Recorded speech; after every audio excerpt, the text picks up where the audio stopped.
All right. I don't know. I'm not a doctor.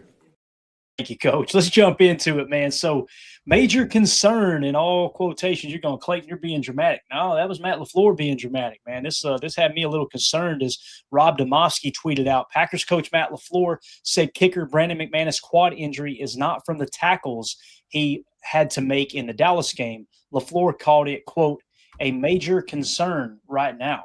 We'll see how he is today and tomorrow, and we'll have a plan, said Matt LaFleur. He went on to say, Domofsky tweeted out, LaFleur said McManus' right quad injury happened in practice yesterday.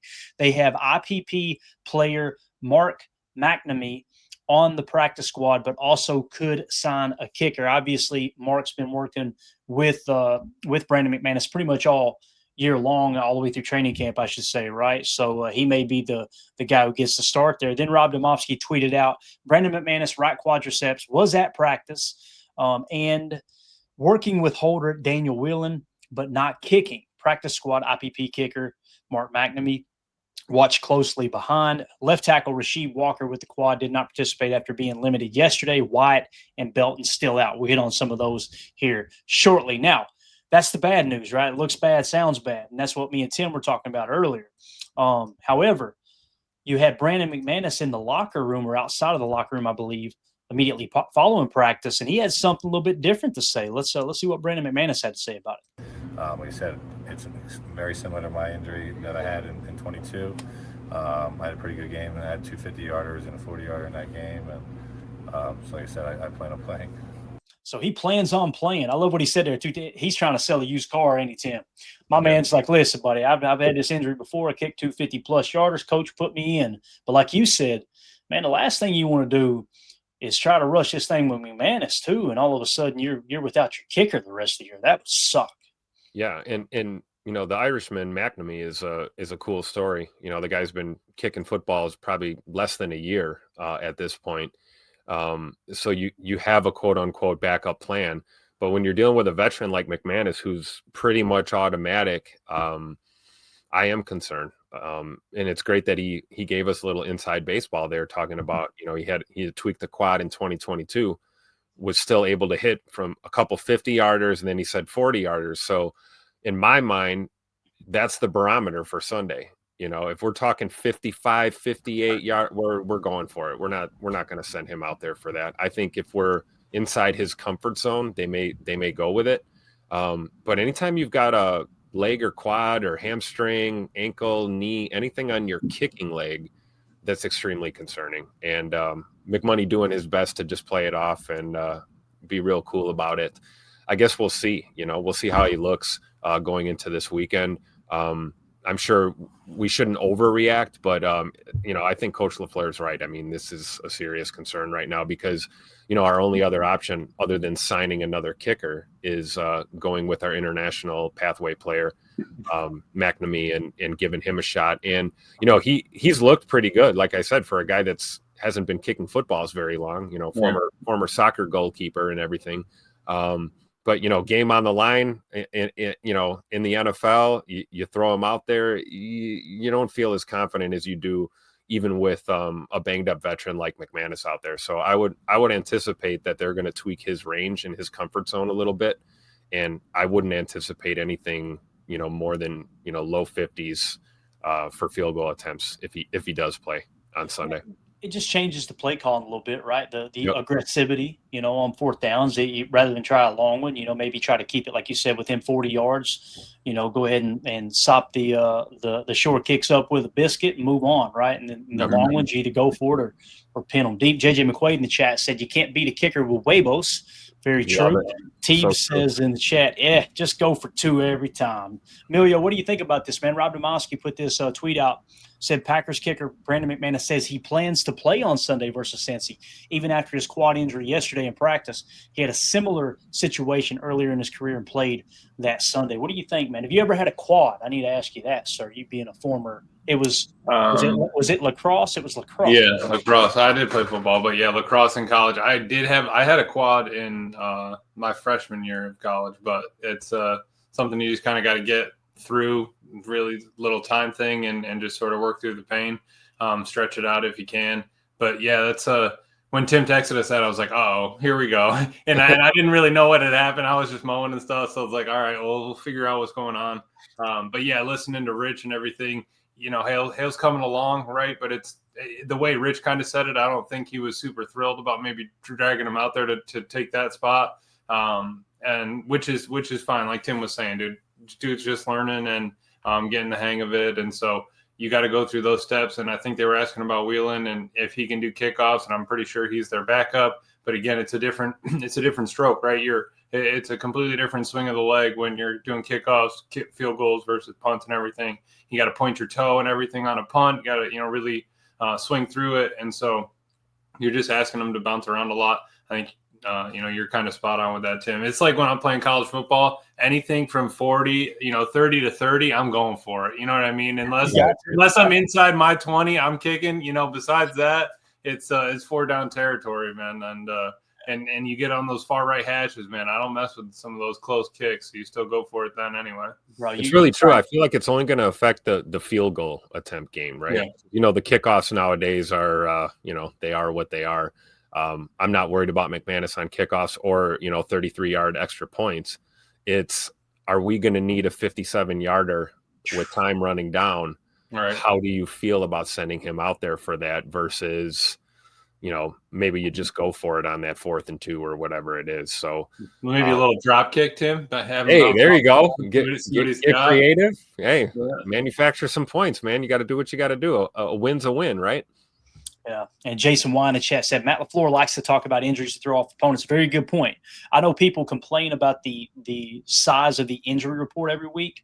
I think that's by design as well, guys. I think they err on the side of caution, load that thing down, and give the opponent as much to think about as possible. I believe that's the way they operate there, but I could be wrong. I think either way, I'll be over at Titletown tomorrow morning, bright and early, getting a few kicks up, nice. Just in case, if they need somebody, I'll do it for a free case of Gatorade, if they just need me to play on Sunday. No like worries. Emilio tells his 2-star kicker on college football over there at Buffalo. He says, you stay ready, you got to get ready. Absolutely. All I need you is from the 20 to the 30, my man. That's it. That's all I need you to do. Put it through the uprights. Matt Schneiden put a tweet out here. Jeff Hafley on Devontae White, who suffered a knee injury against Dallas and likely won't play Sunday. Quote, he's having a great year, not a good year. He was missed in that game a lot. Hafley said he has confidence in Wooden, Brooks, Stackhouse, and Brinson behind White. I think we would all agree Brinson's probably going to get elevated this game. This just kind of really, really leans into what we talked about earlier. I think it was last night. I think Devontae White's out in this game. He did not participate again today. I think this is Hafley just kind of, again, when you're talking to the media, you're talking to your team, right? Yeah. And I think what he's telling Brinson is get your butt ready, right? Let's go. Same thing to Stack, right? Yep, exactly. I love it. And this could be that silver lining, right? We could get a great opportunity here for our rookies, Stackhouse and Brinson, to get some meaningful reps here in this game while we let Heavy D get some rest, right? Yeah. Might as well. Like Michael was saying in his interview, dude, I just want you to come back 100%. That's it. Like, I don't need you to force it back like we've been saying, this whole year. Take it easy if you need to for a week or two. Get back 100 and let's make a run here. Yeah. Seeing the Pop-Tart talk in the chat here, man. I don't know what Respect Orange is. Respect Orange is talking about toasting a Pop-Tart and putting peanut butter on it? Is that true? You ever done that? No, dude. That you ever toasted a Pop-Tart? Have you ever put butter on a Pop-Tart? Did what, Tim? You ever put butter on a Pop-Tart? No, did you? It's so freaking good. We're going to get off track real quick. Y'all take over the show. I'm going to hit DoorDash up right now. Brown sugar is the only way to go, my man. Yeah. See, I've never had the brown sugar. Now, somebody mentioned the strawberry. Strawberry is where it's at. Not so cool. I'm with you, man. Strawberry with a glass of milk. I'll be asleep on fucking college game day, man. You know what I'm saying? Yeah, and you don't toast them. When you do the frosted strawberry, you just rip them right out of the packet. Yeah, right. Yep. Hey, you've never had a brown sugar? No, man. Never had. Wow. I got to get a hold of Mandy. We got to get that on the next order. That's unbelievable. Text her. Get it on the DoorDash order. Coach Len backing me up. I have butter on a Pop-Tart is amazing. Let's go. Man, I got to try that. See, I got to write this stuff down, dude. Unbelievable. I'll tell you, you eat too many Pop-Tarts with butter on them, you're going to end up on the injury report. I promise you that. Aaron Banks, growing. I wonder if he'd been eating a Pop-Tart with butter there. But he's limited again today. I don't know, man. Hearing Wildy talk about it on Wildy and Tausch, it kind of sounded like there's something going on with Banks. Like the way he made a comment and I don't remember the comment exactly. Sounds like there might still be a little bit of an issue there. So I don't know if he'll play or not. Anthony Belton did not participate with the ankle injury. That sucks. Kingsley Nigbare limited. Nate Hobbs limited. Tucker Kraft and Jordan Love both full participation. No new news there. Brandon McManus, like we mentioned, was limited with the right quad. Jacob Monk limited with the hammy. And then you had Jordan Morgan was full participation with the knee. Zach Tom limited. Rasheed Walker, guys, check this out. Quadricep, like right? that. So you had limited on Wednesday, and then all of a sudden he did not practice today. I think it's safe to say Rasheed Walker not going to be playing in this game. Am I wrong to be Jordan Morgan at left tackle? Let's go. Am I wrong to be a little excited about that? Like, I don't, I want all of our players healthy, but I want to get a good look at Jordan Morgan at left tackle and see if that preseason, what we've seen in preseason, was real or if it was just a facade. Because to me, he looked good playing left tackle. I'm kind of excited about seeing him play left tackle. Now the problem there is if Aaron Banks doesn't go and Rasheed Walker doesn't go, now you're down to your third choice at left guard. That could be an issue, obviously. So, which would be your boy Travis Glover. Yeah, that's what I'm saying. Who's going to be that third there? But are you? So you're saying that Rasheed's not going to play? Clay, you don't think he's going to play?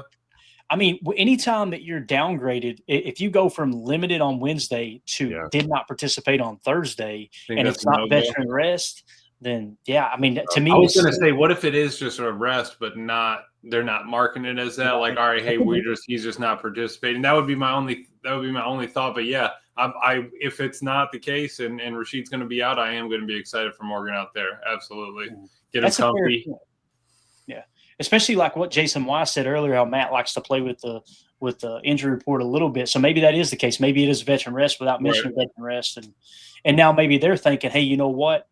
Let's get Trey Hendrickson some more reps on the left side because Rasheed ain't going to go. And then all of a sudden Rasheed's out there and you game planned all week long for taking on a backup left tackle. That could be the case, right? So that's a great point. Christian Watson limited, Savion Williams limited, and then Devontae White obviously has not participated all week. I expect him out. So what do you guys think about anything else you want to hit on there on the Packers side of the injury report? Anything at all? Yeah, I mean, just the Rasheed Walker popping up with the downgrade late in the week, kind of backing up your point, Clayton. It'd be different if this was like Tuesday, but we're going into Friday in a game weekend and he's not participating. I'm sure they're going to have a walkthrough or some kind of practice tomorrow. If he's limited in participating, that would be a good sign. Sometimes guys are up and down, right? But if he's do not participate again going into the weekend, I'm with you, man. You're leaning towards him probably not going. And, what other choice do we have? You got to throw the kid from Arizona out there at left tackle and, let him do what he does. But this offensive line, man, one step forward, one step back, it seems like these last couple of weeks. It's been tough, man, for sure. On the Cincinnati Bengals side, full participation for Jamar Chase. Obviously, he's going to play. Dylan Fairchild, their starting left guard, looks like he's going to be out, guys. He hasn't practiced all week. He's got a knee. Shaka Hayward, not listed on Wednesday, then did not participate today. He had an illness. B.J. Hill on that veteran rest. So it looks like that's all that was today because he was full participation on Wednesday. Charlie Jones with the Achilles was limited. Lucas Patrick, full participation, so he was upgraded. Drew Sample, their tight end with the ankle injury, did not participate on Wednesday. He was limited today. And then Shamar Stewart has been limited all week. So obviously Joe Burrow's on the IR. Jamar Chase seems to be fully healthy. That's just rest. I guess the big thing to look for there is they may be going to their third string guard as well. Now, keep in mind, their third string guard might be better than Fairchild because he has graded out like cheeks all year long. So something to keep our eye on there. Anything you guys maybe catches your eye there before we move along from the Bengals side of the injury report? Lucas Patrick returned. Yeah, I was just going to say he's in that window. He was limited. Now he's full participant. He's tuned up, ready for Lambeau Field. Never know. He could be motivated. Yeah. All right, so there you go, guys. If you would jump in the comments, let us know. Let's talk about it. Let us know what you think about the injury report if you're watching this video back later. And make sure you hit like, subscribe, and click that bell icon so you're notified when we go live here in the future. Hopefully it's not too distracting, me trying this whole stand-up thing here. Clayton, your boy getting old. He got a bad back. He got a bad hip right now. So I thought, why not try to stand during the show, see if that helps. So I thought Jacob only goes after bad hips. Yeah, I guess Mandy does. We're gonna give him some. Evidently, Mandy goes after the older crowd too. Over her boy not doing well. But so anyway, yeah, we'll try this out and see if we like it. Some of those long streams might be a little bit better, but Yeah. pretty cool little setup, man. How it raises up and everything. I'm just waiting to turn the whole damn thing over and just we'll call it a night. You know what I mean? The whole Sweet. thing fall apart. So